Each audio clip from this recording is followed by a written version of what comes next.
As advice channel में welcome. उम्मीद है आप सब लोग खैरियत से होंगे। और आज का नेम है एहतिशाम।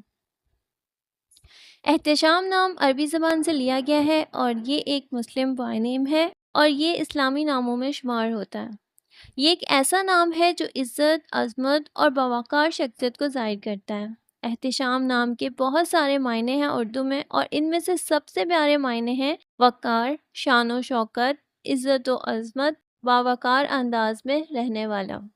सो मिलते हैं नेक्स्ट वीडियो में। अपने या किसी भी नेम के मीनिंग जानने के लिए इसी वीडियो के नीचे कमेंट कर दें और सपोर्ट करने का दिल से शुक्रिया। दुआओं में याद रखिएगा। अल्लाह हाफ़िज़।